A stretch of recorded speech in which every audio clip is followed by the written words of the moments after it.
예, 새 정부가 들어서면서 각 부처마다 신임 장관이 누가 될지 국민적인 관심이 컸는데요. 보건복지부의 경우에는 국민 생활과 밀접하다는 점에서 이목이 쏠렸습니다. 오늘 이 시간에는 박능우 보건복지부 장관과 함께 건강보험 보장성 강화 대책의 주요 내용 살펴보고요.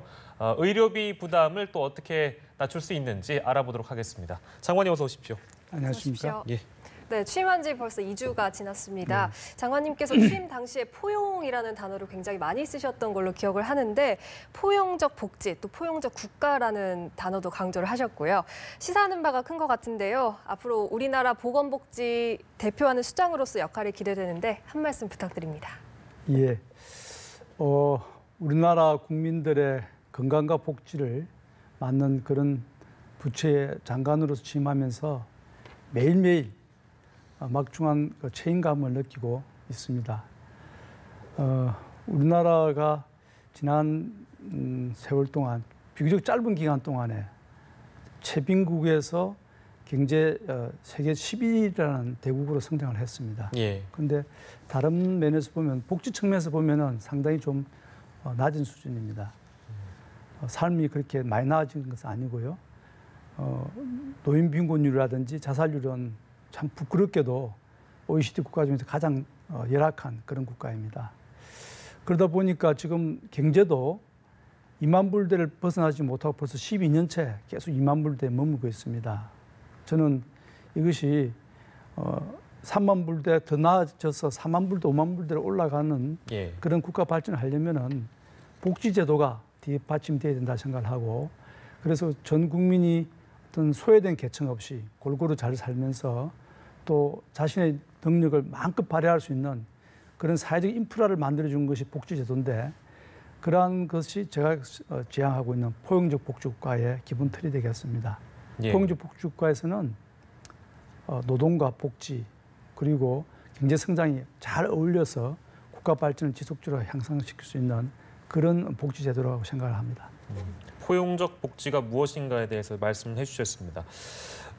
오늘 건강보험 보장성 강화 대책이 발표가 됐습니다. 앞서서 저희가 이제 관련 리포트도 시청자 여러분들께 보여드렸는데요. 이제 큰 골자는 비급여 항목을 건강보험이 적용된다는 내용인데 여러 가지가 있습니다만 세부적으로는 이 배경에 대해서 정책을 마련하게 된 배경에 대해서 좀 말씀 좀 부탁드리겠습니다. 예, 우리나라 국민들이 이제 해외 여행을 다녀보면은 잘 몰랐다가 알게 된 것 중에 하나가 우리나라 건강보험제도 참 좋다고 느낍니다. 비교적 넓게 잘 커버가 되고, 그런데 또 이면을 보면은 또 불만을 여전히 가지고 있습니다. 그 중에 하나, 그 이유 중에 하나가 비급여, 소위 병원에 가서 치료를 받았을 때 보험에 커버가 안 되는 그런 비급여 부분이 많다는 것이죠. 그런데 그것이 의료가 새로운 기술을 만들어내면서 비급여 부분이 생겨날 수밖에 없긴 한데, 그래도 지금 우리가 받는 많은 진료 중에서 한 63% 정도만 보험에서 커버되고 나머지 한 36% 정도는 커버가 안 됩니다. 그러다 보니까 의료비 부담이 많이 큰 거죠. 그래서 그 의료비 부담으로 인한 여러 가지 이제 가계 파탄도 있을 수 있고 경제적 어려움을 겪을 수 있는데, 그러한 그 의료비 부담 문제를 좀 완화시키고 해결하기 위해서 일단 비급여를 가능한 다 줄이겠다. 특히 의학적으로 꼭 필요한 치료는 다 급여로 포함을 시켜서 건강보험에서 다 보장을 하겠다는 것이 이 조치의 가장 큰 목적이고요. 또 다른 것은 급여를 다 들어온다 하더라도 의료비 부담이 많은 가구는 여전히 부담이 있습니다. 그래서 의료비 부담을 상한을 둬서 자기 소득의 한 10% 이내에서 의료비를 부담할 수 있도록 하는 의료비 부담 상한제도 만들고, 그리고 아주 특이한 질병을 걸린다고 해서 의료비 많이 들 때, 소위 재난적 의료비가 발생했을 때 그것을 또 한 2천만 원 한도 범위까지는 국가가 보장해 주려고 하는 그런 대책을 좀 강구를 하고 있는 것이 이번 건강보험 보장성 확대의 주된 내용이 되겠습니다. 네, 그리고 이번 대책에는 치매 국가 책임제를 비롯해서 노년층의 의료비 절감을 돕는 그런 내용들이 눈길을 끌고 있는데, 이와 관련해서 주요 내용 소개 부탁드립니다. 예, 국가는 뭐 좀 이따가는 이제 좀 더 구체적이고 자세한 대책을 발표하려고 합니다. 소위 치매 국가 책임제, 치매 환자에 대해서는 국가 책임을 지고 돌봐드리겠다는 것인데, 오늘 말씀드릴 수 있는 것은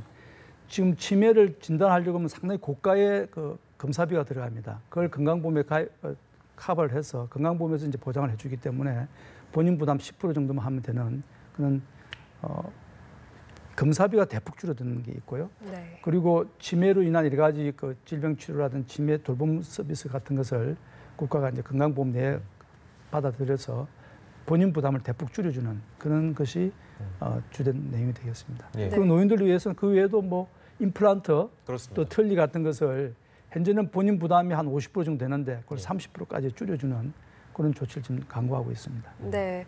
그리고 어린이와 청소년 또 여성에 대한 의료비 부담을 줄여주는 내용도 있다고요? 예.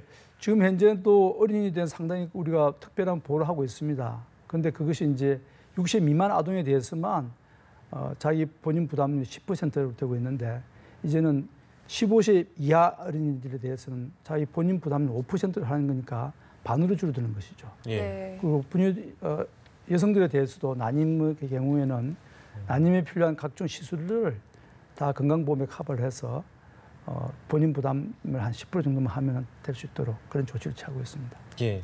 아까 이제 장관님께서도 말씀해 주셨습니다만 의료비가 부담이 너무 많아서 뭐 가정 파탄까지도 부르는 사례들을 언급을 해주셨는데 아무래도 이제 이 얘기가 나오다 보니까 3대 비급여 문제 이 얘기가 따라서 나옵니다. 왜냐하면 비급여 항목들은 워낙에 이제 의료비가 많이 드는 항목이니까요. 근데 이거에 대한 걱정은 이제 저희가 좀 내려놓을 수 있다고 봐야 될까요? 어떻습니까? 예, 뭐 이번 그 건강보험 보장성 확대는 그 3대 비급여를 단계적으로 해소하겠다는 것도 큰 내용 중 하나입니다. 예. 3대 비급여 그러면 이제 우리가 흔히 말하는 특진, 특별한 의사에게 진료를 예. 받는 특진도 있고, 그리고 이제 우리가 특시라 그러죠. 예. 1인에서 3인이 사용하는 그 병상에 대해서도 지금은 건강보험이 커버가 안 됩니다. 건강보험에서 보장을 안 해주는데 그것을 이제 단계적으로 건강보험이 다 커버를 해주려고 그러고요. 그리고 간병에 대해서도 지금 제공되고 있는 그 간호간병을 할 수 있는 병원이 아주 제한적입니다. 그걸 2022년까지는 한 10만 병상으로 확대를 해서 예. 간호간병이 필요한 환자들에게는 그것을 다 제공하려고 하는 것이 3대 특진을, 3대 그 비급여를 해소하겠다는 내용이 되겠습니다. 네, 말씀해 주신 대로 이대로 시행이 잘 된다면 의료비 부담이 크게 줄 것 같은데 한편으로는 건강보험 재정에 좀 문제가 있지 않을까 아니면 또 건강보험료가 오르지 않을까 우려하시는 분들도 있거든요. 어떻습니까? 지금 저희들이 면밀하게 추계를 해보니까 예. 향후 5년 동안 이러한 그 모든 제도가 시행되는데 약 한 30조 정도의 돈이 필요합니다. 네. 근데 다행스럽게 우리 지금 건강보험 재정이 한 20조 정도 여유를 가지고 있습니다. 예. 근데 그 돈을 다 쓰겠다는 것은 아니고 그에서 일부를 부담을 하고 그리고 이제 정부도 건강보험에 대해서 일정 비율을 부담하도록 법에 규정되어 있습니다. 그래서 정부의 어떤 부담분도 늘려서 가능한 이제 정부와 기존의 건강보험 기금을 사용을 하고 일반 국민들이 부담하는 건강보험료율은 과거 한 10년 동안 쭉 평균적으로 상승되고 있는 어떤 경향성이 있는데 예. 대략 그 범위 내에서 부담을 하면서 그러니까 특별히 부담이 늘어난다는 그런 느낌을 안 가진 상태에서 이런 보장성을 확대하려고 그렇게 좀 계획을 세우고 있습니다. 예. 마지막으로 이제 여쭙고 싶은 게 그 보건복지부는 아무래도 국민들과 가장 가깝게 있는 부처이다 보니까 아무래도 소통이 제일 중요할 텐데요. 뭐 관련 부처들이나 혹은 뭐 전문가 단체들과 계속적으로 이제 장관님께 소통을 하셔야 될 텐데 앞으로 어떻게 소통을 해 나가실 건지 포부를 좀 듣고 싶습니다. 예, 정말 말씀하신 것처럼 보건복지 분야는 그 많은 가치와 또 예. 이해단체들이 같이 공존을 하고 있습니다. 그런데 앞서 말씀드렸던 포용국가의 그 개념 자체가 국민의 건강과 복지를 가장 우선의 가치를 두고 나머지 우리가 부딪히는 어떤 갈등은 그 상위 가치를 상호 이렇게 좀 상호 가치를 실현하기 위해서 상호 양보할 것은 양보하고 받아들일 건 받아들인다 한다면 그건 충분히 해결할 수 있다고 보고 그러기 위해서 우리는 보건복지부 저를 비롯한 모든 직원들이 아주 열린 마음으로 그리고 여러 계층의 그 의견들을 항상 열심히 듣고 그걸 정치에 반영하려고 그러고요. 특히 이제 국회라든지 예. 전문가들이라든지 현장의 목소리 또 이해관계 집단들의 그런 목소리들을 열심히 찾아가서 듣고 현장에서 답을 찾고 또 대화를 통해서 해결해 나가려고 하는 그런 자세로 일을 하고 있습니다. 네, 알겠습니다. 지금까지 박능우 보건복지부 장관과 함께했습니다. 오늘 말씀 감사합니다. 고맙습니다, 장관님. 감사합니다.